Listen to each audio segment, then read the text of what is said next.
नमस्कार साथियों, मैं सोमनाथ मंडल अपने चैनल क्विक एजुकेशन हब में आपका पुनः स्वागत करता हूं।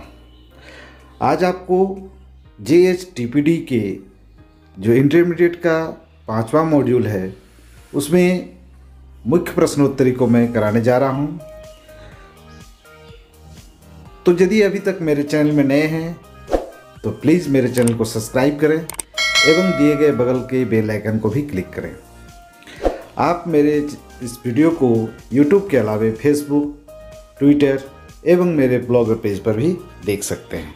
तो चलें आज के JHTPD इंटरमीडिएट के इस 5वें मॉड्यूल के मुख्य प्रश्नोत्तरी पर। JHTPD के मुख्य प्रश्नोत्तरी पर हम लोग हैं। इसका पहला प्रश्न है, शिक्षक प्रशिक्षण के दौरान एक अध्यापिका ने कहा, क्योंकि पैटर्न भी डिजाइन होते हैं इसलिए पैटर्न और डिजाइन में कोई खास अंतर नहीं है। आपको क्या लगता है कि क्या यह अध्यापिका सही सोचती है? इसमें ऑप्शन है सही नहीं, क्योंकि पैटर्न में हमेशा इकाई को बार बार दोहराया जाता है जबकि डिजाइन का निर्माण एक नियम को ध्यान रखकर किया जाता है। सही सोचती है क्योंकि डिजाइन और पैटर्न एक ही होते हैं। सही नहीं है क्योंकि पैटर्न में हमेशा एक नियम होता है जबकि डिजाइन का निर्माण देना नियम से होता है। सही सोचती है क्योंकि पैटर्न और डिजाइन एक ही नियम से बनाए जाते हैं। तो इसका जो सबसे सही ऑप्शन है तीसरा ऑप्शन सही नहीं है, क्योंकि पैटर्न में हमेशा एक नियम होता है जबकि डिजाइन का निर्माण देना नियम से होता है। बढ़ते हैं अगले प्रश्न की ओर। अगला प्रश्न है, मोनिका जी की कक्षा 2 में बच्चे अक्सर एक ही शब्द के अलग अलग तरह के हिज्जे लिखते हैं।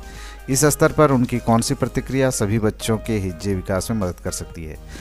सभी बच्चों को बराबर सहयोग देना, जो बच्चे ज़्यादा गलतियाँ कर रहे हैं उन्हें ज़्यादा प्रयास कराना, जो बच्चे ज़्यादा हिज्जे सीख रहे हैं सही लिख रहे हैं उन्हें सबके सामने प्रोत्साहित करना, ऐसी गतिविधि का प्रयोग करना जिससे सभी बच्चे समान स्तर पर आ सकें। तो इसका जो सबसे सही ऑप्शन होगा वह होगा सभी बच्चे को बराबर सहयोग देना।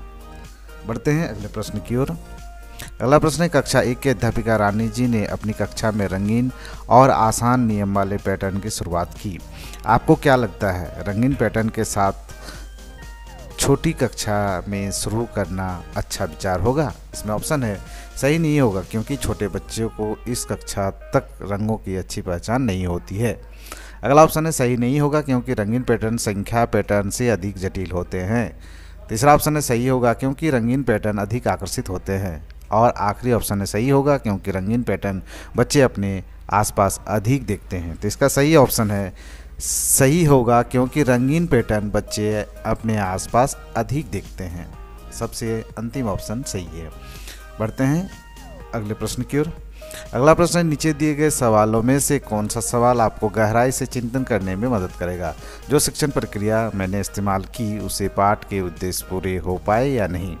अगला ऑप्शन है, क्या जो शिक्षण प्रक्रिया कक्षा में मैंने इस्तेमाल की वह बच्चों के लिए मज़ेदार थी या नहीं? और तीसरा ऑप्शन है, जो शिक्षण प्रक्रिया मैंने इस्तेमाल की वह किस पर शिक्षक या छात्र केंद्रित थी और क्यों? और सबसे अंतिम ऑप्शन है, जो शिक्षण अधिगम सामग्री इस्तेमाल की वह कितनी सही थी? तो इसमें जो सबसे सटीक ऑप्शन है वह है, जो शिक्षण प्रक्रिया मैंने इस्तेमाल की वह किस पर शिक्षक या छात्र केंद्रित थी और क्यों? इस पर क्लिक करें और आगे की ओर बढ़ें। अगला क्वेश्चन होगा, रोहित जी एक नए शिक्षक हैं। एक दिन उनकी कक्षा में अचानक 2 बच्चे बीच लड़ाई हो जाती है। वे दोनों बच्चों को डांटते हैं और उन्हें कक्षा से बाहर निकलने कहते हैं।